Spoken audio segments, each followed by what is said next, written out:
So, Sweet Parents is available to stream and watch today. Shall we talk about it? Roll the titles.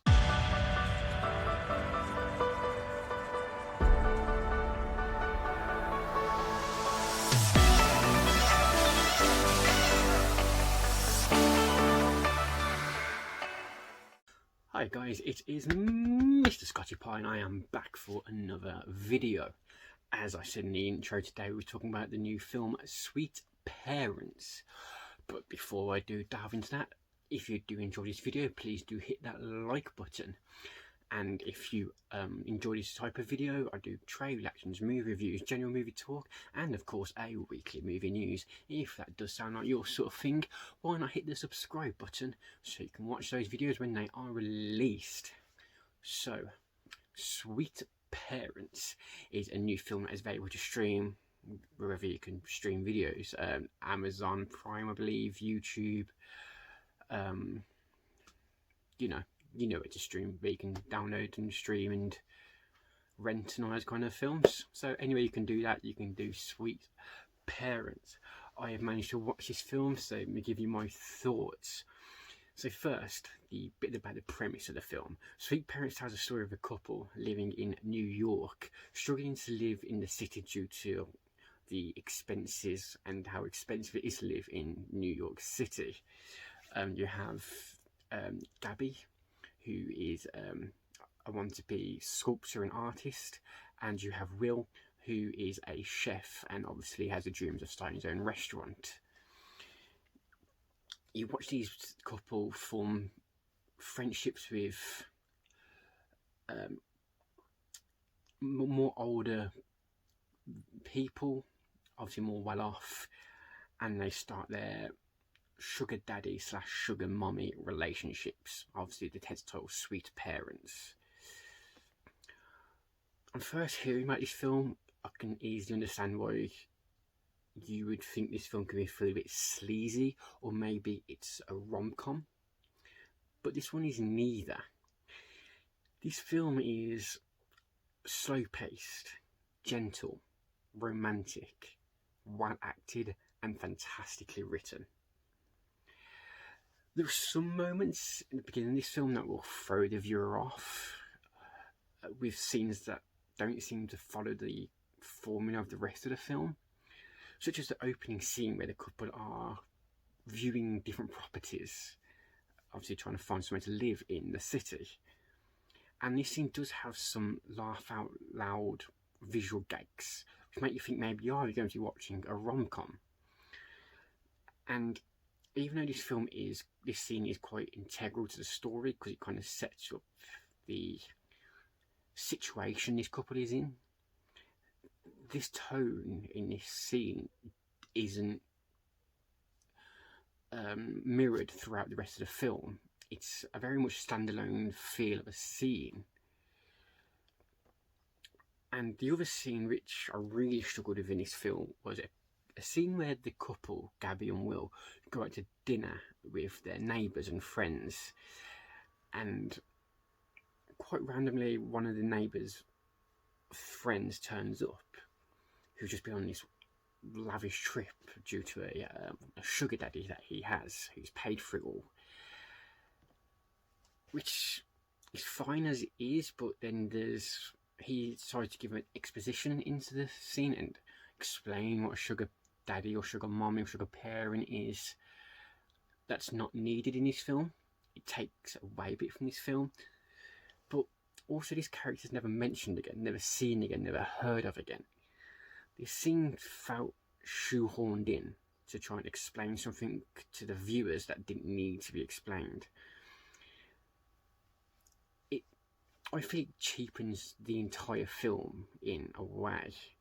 And the reason I say that is because Gabby and Will do find their sugar parents, but the way they find them in the film is quite natural and believable, because this scene kind of takes that away from this, makes it feel forced and predictable. Also, the writing in this film is very clever. It really builds bond with the audience, and this one scene feels like it's patronising the audience. It takes a lot of trust away from the writer, from the viewpoint of the audience and the viewer. But these problems aside, this film has a lot more positives than negatives. Leah Rudick, who plays Gabby, is fantastic. She can portray every emotion she's feeling without saying a word. Her talent is just beautiful to watch. She really makes the written word. She takes the written word and makes it shine with just a look or an expression. She can show 1,000 emotions. It's fantastic to watch, it really is. Then we have David Bly, who plays Will. At the beginning, he seems like he's overacting a little bit, maybe a bit dislikable, a little bit. I'm not sure, but just not sure about him as a character. But as his role grows and he progresses throughout the film, he's settled down and feels the character. And I think he joins the standing that Leah Rudick has put in his film, and they're on par with each other in talent. He makes his character seem believable, and just sometimes even the slightest head movements or look really tells his story, and it becomes a joy to watch. I feel out of the 4 main cast that maybe he is the weakest, but that's not a slight on his acting. It's more of a praise on everybody else's, because everybody else is there and he's just maybe there, just under them. And I said, that's not because he's a bad actor. It's just everybody in this film was fantastic. Then we have Casey Biggs, who plays Oscar. Obviously, Casey Biggs brings a lot of past experience to his acting role, and he's obviously most famously known for his portrayal in Star Trek, and obviously in so many other roles, and it shows. He's effortless in his role. He makes a character of the rich architect really shows so many layers of emotion, seems so effortlessly, and it's a joy to watch his interactions with Gabby. In every scene they're in, he creates a character that has subtlety.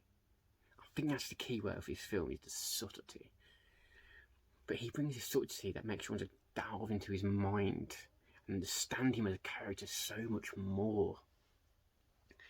Then we have Barbara Wheatman, who plays Guy Lane, who also comes with a fantastic resume, probably her most famous being The Notebook. His name is one of her few fantastic, illustrious career, and like Casey Biggs, brings this experience to this role. And she really brings his honest experience to her character, to make her believable and real, and a joy to watch her interact with Will. And she brings his character out, and it makes him excel as an actor, just by giving him so much to work off that only real talent can do. But I found the real standout in this film was the writing. The 2 writers in this film are also the 2 stars of the film, David Bly and Leah Rudick, who also played Gabby and Will. And as the writers of this film, they're just incredible. Apart from the 2 scenes that I mentioned earlier, there's no throwaway lines in this film. It feels like every word is there for a reason. To excel a character, for progression, to push forward a scene, or to make the story and his characters just feel so real. I wish I could put into words how well this film is written.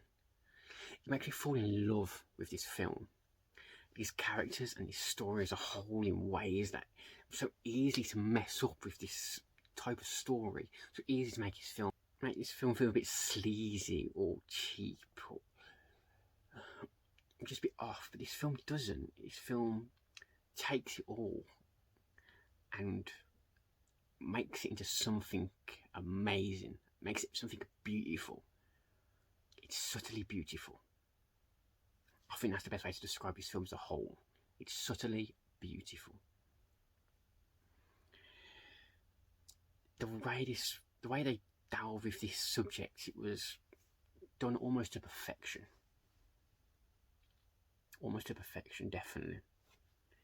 If I ever see these two team up and write another film again in the future, I'll be first in line to buy a ticket, and I don't even need to see what this film is about. That's how well this film was written. Another standout in this film was the pacing. This film is gentle paced. No scene is rushed, no story is overlooked, and takes its time to flesh out every aspect of this film. And it makes this film feel comforting. I felt with the writing, the acting, and the pacing, it felt warm and comforting. I found myself only 30 minutes into the film already dreading the ending of this film, just because this film would end. I didn't want this film to end. I was already lost within everything, lost within the story, lost within the characters, lost within the world it built. I didn't want to leave. And when the film finally did end, it was just that. I was sad that it ended, because I wanted to just live these characters' lives with them. And because I felt so safe watching this film. I felt warm watching this film. It was like sitting next to a nice warm fire with a blanket on, if that makes sense. I hope it does, because that's genuinely how I felt watching this film. This film shows the art of subtle storytelling and subtle performance to create a masterpiece of filmmaking. This is a film I would recommend again and again, and one that I will watch again to take me back to that place of how this film made me feel. I love so much about this film that I struggle to score it. But to score this film, I would give this film a very strong 8.5 to a 9 out of 10. The reason for this score is there are moments in this film where I could have scored this film a 9 to a 9.5 easily. But there's other moments in this film where I felt this film could be scored a 7.5, even though they were very, very rare, those moments. But I found that this film is easily an 8.5, and I could also easily make an argument to make this film a 9 out of 10. So that's why I've chosen to give this film 8.5 to a 9. I think that score is a very safe way to score this film. I hope you watch this film, and I hope that you find everything that I found in this film out of it as well, and found the joy to watching this film as well. And if you do, please do let me know in the comments your thoughts on this film. I do respond to all comments. Let's do start a conversation down there. And if you did enjoy this video, please do hit that like button. And if you want to see more videos like this, I do trailer reactions, movie reviews, general movie talk, and that weekly movie news. If that does sound like your sort of thing, please do hit that subscribe button. It would mean the absolute world to me. I am Mr. Scotty Pie, and I am out of here.